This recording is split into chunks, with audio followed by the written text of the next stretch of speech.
Oke, bismillahirrahmanirrahim. Assalamualaikum warahmatullahi wabarakatuh. Waalaikumsalam warahmatullahi wabarakatuh. Kali ini perkenalkan nama saya Bu Dina Megayati. Untuk materi kuliah kali ini viktimologi.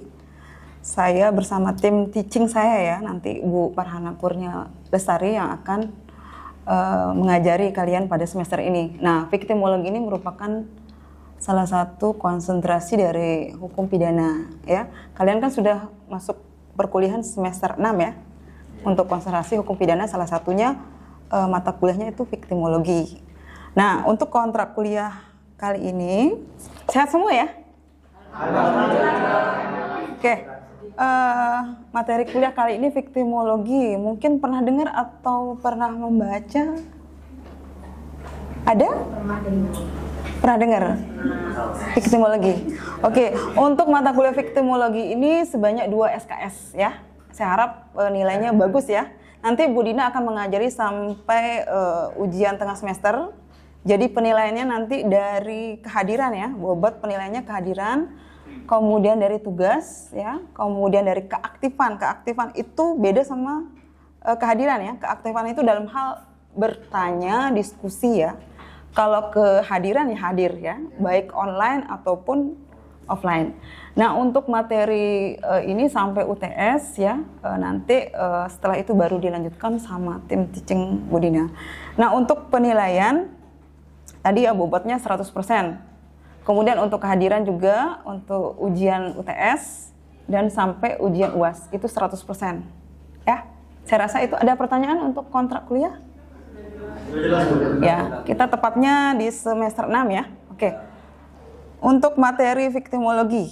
Nah, ini viktimologi. Saya rasa pernah mendengar ya, kriminologi.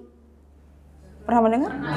Ya. Nah, ini salah satu ilmu hukum pidana yang mempelajari tentang korban, victim. Ya. Silakan coba dilihat di slide itu viktimologi. Victim artinya korban ya, kemudian logi berasal dari kata ilmu pengetahuan dari bahasa Yunani. Jadi viktimologi itu adalah ilmu pengetahuan atau ilmu yang mempelajari tentang korban. Nah, korban ini banyak ya, bukan korban kejahatan saja. Tapi ada nanti di slide selanjutnya nanti Ibu Dina jelaskan. Nah, viktimologi jadi artinya adalah ilmu pengetahuan tentang korban kejahatan. Ya. Oke, selanjutnya. Nah, ini menurut beberapa para ahli ya.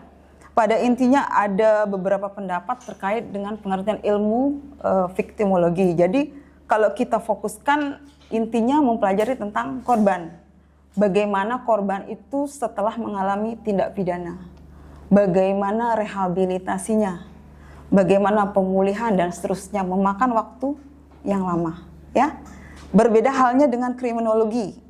Kalau kriminologi kan ilmu yang pelajari tentang pelakunya, ya pelaku.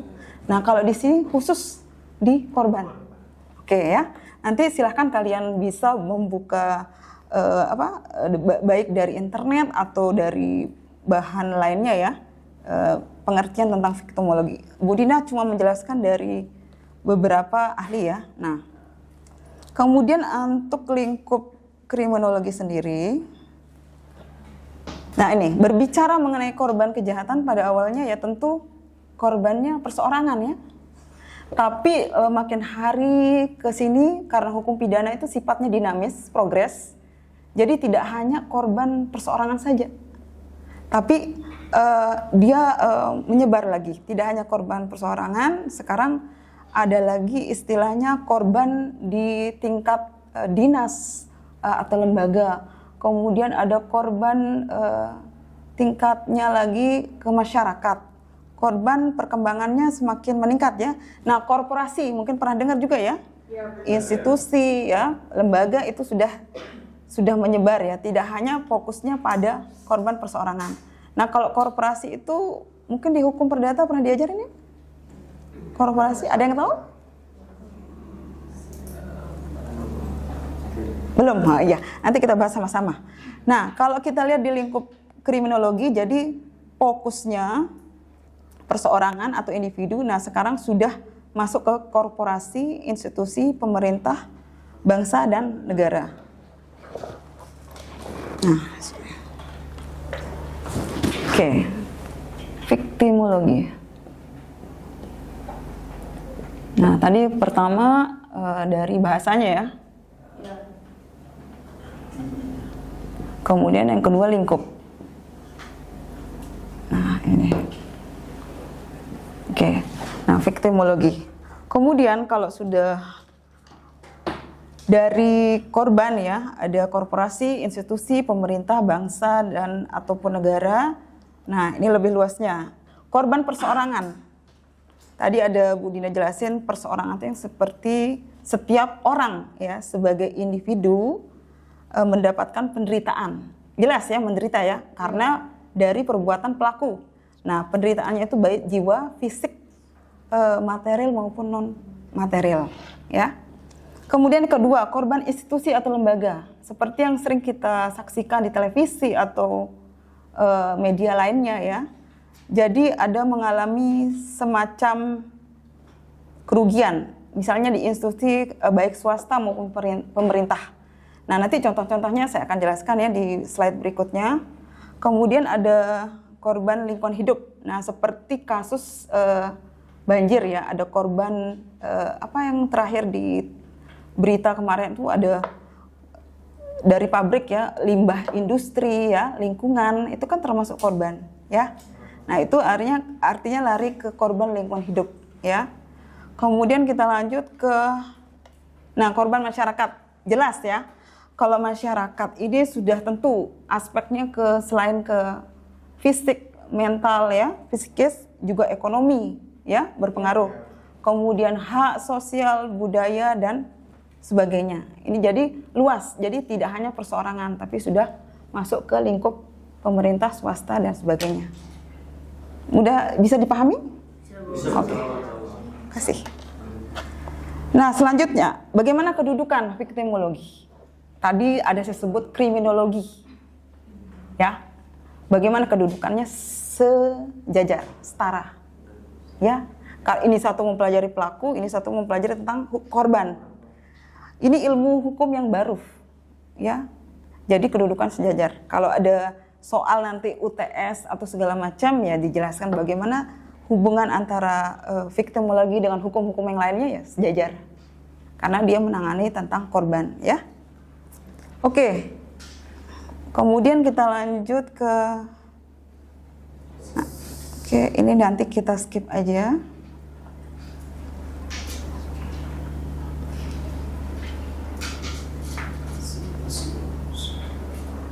Nah, ini pengertian saja ya. Nah, kalau kita langsung ke pembagian viktimologi sendiri ada 3 ya.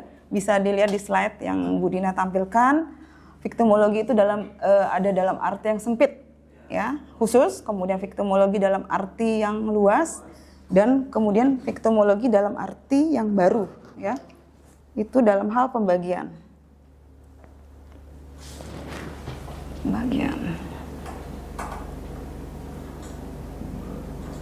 Dalam arti luas, sempit dulu ya. Dalam arti luas dan baru. Nah, seperti apa? Silakan coba kita lihat di slide-nya.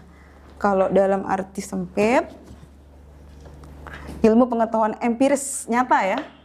Ya, karena sudah terjadi, tindak pidana itu sudah terjadi dan ada korban. Jadi empiris.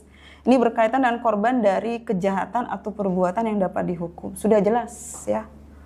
Itu sudah ada di pengertiannya viktimologi secara sempit. Nah, kalau secara luas ya, general viktimologi itu mencakup seluruh ilmu pengetahuan tentang korban pada umumnya. Nah, termasuk dalam lingkup ini meliputi korban dari perbuatan yang dapat dihukum. Nah, di situ ada contoh ya, kecelakaan lalu lintas, kemudian kecelakaan kerja ya, banyak ya. Kemudian bencana alam ya. Kemudian korban dari masyarakat dan dari negara. Itu sudah dalam pengertian arti luas ya. Kemudian kalau dalam viktimologi baru, new viktimologi ya. Nah, di sini ilmu pengetahuan tentang korban yang mencakup korban penyalahgunaan dalam hal pelanggaran HAM sudah diajarin mata kuliah hak asasi manusia? Hukum. Oh ya. Nah, di situ termasuk pelanggaran berat ya. Ya. Kalau dalam viktimologi ini merupakan viktimologi yang baru, new ya. Nah, itu korban dari terorisme, pelanggaran HAM kan termasuk. Nah, itu sudah dalam cakupan viktimologi baru. Jadi luas sekali ya, tidak hanya perseorangan, sudah sampai keluar ya. Nah, kemudian kita lanjut. Nah, kalau ruang lingkup saya rasa tidak ada masalah ya, ruang lingkupnya bagaimana dengan ilmu-ilmu yang lainnya, berdampingan, kemudian saling sejajar ya. Nah, kalau menurut Muladi, salah seorang dari viktimologi ya, ahli viktimologi, menjelaskan bahwa ruang lingkup viktimologi yaitu pertama menganalisis berbagai aspek yang berkaitan dengan korban. Nah, kerugian, kalau kita lihat dari korban mengalami kerugian kan? Nah, itu baik fisik tadi ya, kerugian material, sosial, psikologis, dan lamanya penderitaan, penyembuhannya ya. Itu kan memakan biaya, waktu yang lama. Itu kalau menurut Prof. Muladi ya. Nah, yang kedua, berusaha untuk memberikan penjelasan sebab musabab terjadinya. Nggak mungkin ada korban jika tidak ada pelaku. Kapan waktunya, terus tindak pidana. Contohnya seperti kekerasan terhadap anak dan perempuan. Banyak ya. Yang menjadi korban tuh ya jelas anak dan perempuan. Nah, dalam hal ini ruang lingkupnya memang sudah luas ya. Tidak seperti, karena baru, ilmu baru ya, jadi sudah mencakup segala bidang kehidupan. Nah, yang ketiga, menciptakan dan mengembangkan suatu sistem kebijakan. Kebijakan seperti apa? Nanti kita akan bahas itu ya di slide berikutnya. Nanti silakan dibaca. Nah, di sini ada korban dan kejahatan. Saya rasa pernah mendapatkan materi terkait apa itu kejahatan, apa itu pelanggaran. Ya, pernah ya di semester 2 kalau nggak salah. Apa itu kejahatan tuh beda ya sama pelanggaran? Iya. Beda dari segi hukumannya, dari segi contohnya banyak ya. Saya rasa rekan-rekan semua sudah mengerti ya. Nah, kemudian kenapa? Nggak ada. Kita lanjut lagi ya. Oke. Nah, ini menurut ahli aja ya, nanti silakan dibaca ya, karena banyak sekali ya pengertian-pengertian yang terkait dengan korban. Oke. Nah, kalau kita lihat dari Kongres PBB sendiri ya, ada macam-macam korban ini. Lagi ya, kebagi lagi, ada korban kejahatan konvensional. Pernah dengar? Korban non konvensional. Itu pembagian berdasarkan Kongres PBB ya. Kemudian yang ketiga, korban kejahatan akibat penyalahgunaan kekuasaan, yaitu pelanggaran HAM ya. Seperti yang saat ini ya terjadi genosida ya yang di Israel ya. Masih terjadi ya. Mudah-mudahan tidak berpengaruh kepada negara-negara lain ya. Nah, itu menurut Kongres PBB. Jadi perbedaannya banyak ya dari para ahli ya. Nah, kita lanjut sekarang setelah tadi dari pengertian viktimologi, lingkup pembagiannya, kemudian tadi pengertian secara umum ya, khusus sudah. Nah, sekarang kita lanjut ke tujuan viktimologi. Sebelumnya ada pertanyaan enggak? Sebelum kita lanjut, boleh? Siapa namanya? Randy Salbani. Oh ya, oke Randy, silakan. Kita kan berbicara terkait dengan viktimologi yang mempelajari tentang korban. Nah, ketika ada korban dari suatu korporasi, siapa yang bertanggung jawab? Apakah perseorangan ataupun korporasi tersebut? Oke, ya bagus pertanyaannya. Makasih Randy ya. Oke, tadi Bu Dina sempat menyinggung tentang korporasi, ya. Jadi misalnya kayak PT atau CV ya di Perdata pernah dijelasin ya. Jadi itu ada direktur ya, komisaris kan, ada strukturnya kan. Nah, jika staf atau kepengurusan misalnya ada pegawainya yang melakukan suatu tindak pidana, ini pelaku ya, bukan korban lagi nih ya, melakukan suatu tindak pidana, siapa yang bertanggung jawab? Apakah yang bersangkutan atau korporasi? Itu pertanyaan tadi ya. Nah, dalam hal ini korporasi, karena dia masih di bawah naungan. Dia sebagai pekerja dia melakukan sesuai arahan pimpinan kan. Jadi yang bertanggung jawab korporasinya. Misalnya PT apa ya? Kalau kita lihat, ya? PT Aman, ya. Pegawainya atau stafnya ataupun direksi, enggak mungkin direksi ya. Pegawainya melakukan suatu tindak pidana yang menimbulkan banyak penderitaan kepada korban. Siapa yang bertanggung jawab dalam hal ini? Korporasi. Itu ya? Cukup. Ada lagi? Boleh? Saya, Bu. Ya, silakan Andi. Baik. Pertanyaannya disinggung tadi sempat disinggung bahwa seperti yang kita ketahui saat ini bahwa hukum viktimologi ini merupakan ilmu hukum yang baru. Nah, pertanyaan itu adalah bagaimana kedudukan hukum viktimologi dengan hukum lainnya? Ya, tadi Bu Dian sudah jelasin juga ya. Jadi sejajar kalau kriminologi tadi sama berdampingan ya. Jadi seperti hukum positif ya. Saya rasa pernah diajarin ya hukum positif. Nah, jadi hukum positif itu terdiri dari hukum Islam, hukum adat ya. Baru ke hukum barat. Ya. Jadi pada awalnya sama seperti itu. Jadi kriminologi sejajar kedudukannya karena saling ini untuk penanganan pelakunya. Nah, yang untuk viktimologi untuk korban. Jadi sejajar. Sama-sama saling ya berkaitan. Sejajar intinya ya. Seperti itulah, seperti hukum positif kedudukannya sejajar karena merupakan hukum yang berlaku pada suatu masyarakat, hukum yang hidup. Walaupun sudah ada sanksi dari misalnya sanksi mohon maaf pembunuhan, sanksinya sekian tapi hukum adat tetap itu ada berlaku di Sumatera kalau nggak salah itu. Tetap berlaku. Karena Indonesia memang ada hukum Islamnya, hukum adatnya, dan hukum barat. Ya, saya rasa itu Andi ya. Itu cukup ya? Ada lagi? Atau saya lanjutin? Oke, saya lanjut ya? Ya. Ini tujuan dari viktimologi. Ya jelas ya, tujuan viktimologi ya. Karena korban menderita baik fisik ya, baik materi ya, luka fisik, kerugian materi, sosial, psikologis. Saya rasa kalau korban tuh psikologis tidak bisa diobati dalam sehari 2 hari. Ya, benar kan? Dari dia sudah menjadi, misalnya dia terkena, mohon maaf, pelecehan seksual. Ya, terutama terhadap anak. Nah itu penyembuhan, pemulihannya mungkin saya rasa sampai seterusnya ya. Trauma segala macam. Ya, luka batin betul. Jadi baik kerugiannya ya mungkin butuh psikolog, butuh dia dokter karena untuk mengobati traumanya. Trauma ya. Oke, saya rasa nggak ada masalah itu ya. Intinya sudah. Nah, lamanya penderitaan tadi ya, jadi butuh dana juga dari pelaku mungkin ya. Sudah bukan mungkin ya, jelas harus dia memberikan ganti kerugian. Dalam hal ini penderitaannya sepanjang hidup, apakah dia pengobatannya dan segala macam. Jadi butuh waktu. Nah, perhatiannya pemerintah dalam hal ini yang masih kurang terhadap korban. Ya, karena kalau kita lihat di proses peradilan, pelaku, berapa hukumannya pelaku? Bener nggak? Iya kan? Kita lihat berapa nih yang pantas hukumannya seperti pelecehan seksual. Sedangkan korban seolah-olah tidak ada keadilan di situ.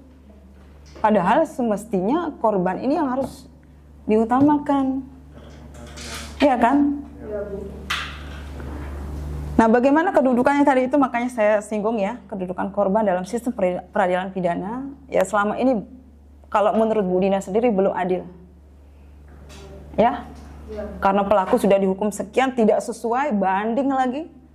Korbannya harus tahu dong, sampai mana nih proses peradilan saya? Saya korban dari perdagangan, misalnya perdagangan anak ya. Banyak ya kasus, tapi saya tidak sebutin di daerah mana. Cuma memang banyak perdagangan anak dan perempuan. Siapa yang menggantikan kerugian bagi kami? Misalnya sampai ke luar negeri, sudah sampai ke luar negeri, ternyata diperjualbelikan. Nggak bisa pulang ke daerah masing-masing. Iya kan? Kemana mereka harus mengadu? Ya korban yang dalam hal ini. Tapi kalau sudah melalui proses peradilan, nah itu tidak adilnya ya kalau menurut Bu Dina. Tapi silakan rekan-rekan bisa menganalisis sendiri ya. Nanti di semester 5 itu ada semester 5 atau 6 itu ada, semester 7 ada praktik peradilan. Nanti di situ kalian bisa melihat proses peradilan baik yang untuk dewasa maupun untuk anak-anak. Jadi beda ya. Oke, kita lanjut lagi. Sebentar. Nah, ini saya rasa kalau luka fisik sudah ya, perlu visum ya. Nggak harus ya, bukan nggak perlu, harus. Itu sebagai alat bukti ya, bahwa yang bersangkutan telah melakukan misalnya pelecehan seksual, oke ya. Saya rasa itu kerugian materi sudah jelas tadi yang saya jelas dari awal. Kemudian sudah ada biaya ya, biaya pengobatan, kemudian akomodasi, transportasi. Nah, kerugian sosial. Nah, ini dari lingkungan masyarakat. Efeknya betul-betul bagi korban ya. Karena berkaitan dengan pribadi. Kalau misalnya korban dari pelecehan seksual jelas-jelas itu ya dari masyarakat. Ya, jelek-jeleknya lah dapat perguncingan di masyarakat. Oh, yang ini sudah. Nah, itu kan itu efeknya ke korban. Itu kerugian dari sosial dan psikologis. Kemudian ini nanti silakan dibaca ya. Psikologis. Nah, ini lamanya penderitaan. Tadi tidak bisa kita hitung dengan 1 hari, 2 hari atau sebulan, 2 bulan, tidak. Itu berlangsung lama. Jadi korban dapat mengalami penderitaan yang berkelanjutan. Misalnya kemana nih harus minta ganti kerugian, minta untuk pembayaran pengobatan dan lain sebagainya. Ini yang masih menjadi pertanyaan ya. Sebentar. Nah, ini kalau kita lihat dari sistem peradilan pidana tadi Bu Dina pernah menyinggung di bagaimana kedudukan korban. Kalau Bu Dina bilang belum adil ya. Terus belum ada perlindungan hukum secara baik ya bagi korban. Kemudian dari putusan hakim pun sendiri rasanya ada yang tidak tidak menerima keputusan. Misalnya hakim memutuskan bahwa yang bersangkutan dihukum 10 sampai 15 tahun. Mungkin dari korban merasa keberatan, tidak sesuai dengan apa yang telah dilakukan si pelaku kepada saya. Itu keberatan ya.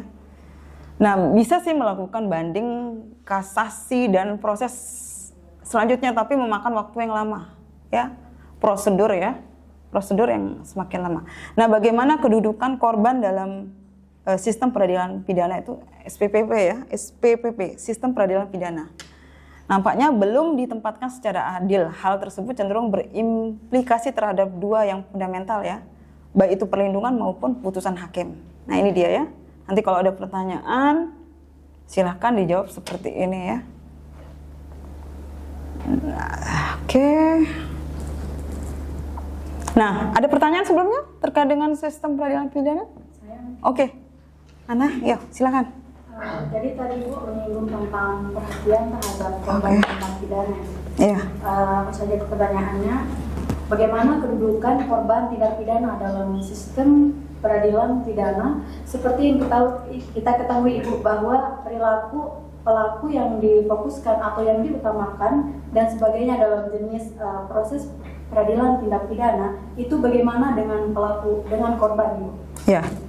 Tadi ada sejelasan dikit juga ya terkait pelaku yang lebih diutamakan ya dari penyidikan kemudian penuntutan sampai putusan hakim ya kan. Pelaku ingkrahnya berapa tahun putusannya.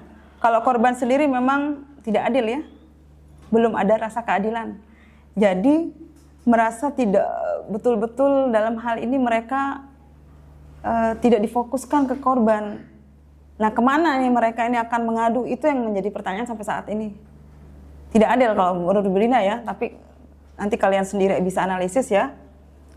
Nah, itu belum tercukupinya rasa ingin tahunya korban. Misalnya dalam proses peradilan yang berjalan lama, tidak ada jawaban apa hukuman yang harus diberikan kepada pelaku. Itu menjadi pertanyaan kami ya. Mungkin saya rasa itu ya belum adil ya, belum ada rasa keadilan, jadi wajib mereka harus menanyakan kemana nih, sampai mana kasus saya. Ya. Jadi saya rasa itu ya. Nah, mungkin materinya sampai ini dulu ya. Kita bisa melanjutkan untuk materi selanjutnya. Saya rasa cukup ya. Karena waktu kita 1 jam ya. Untuk absensinya nanti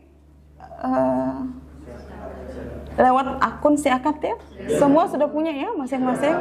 Nanti dari kehadiran yang paling tinggi, Bu Dina harapkan hadir ya, tepat waktu juga. Tapi ada keringanan waktu sih sekitar 15 menit dari kehadiran. Nah, mungkin itu saja ya. Nanti materi selanjutnya kita akan membahas pada pertemuan selanjutnya. Ya, terima kasih banyak. Assalamualaikum warahmatullahi wabarakatuh. Waalaikumsalam.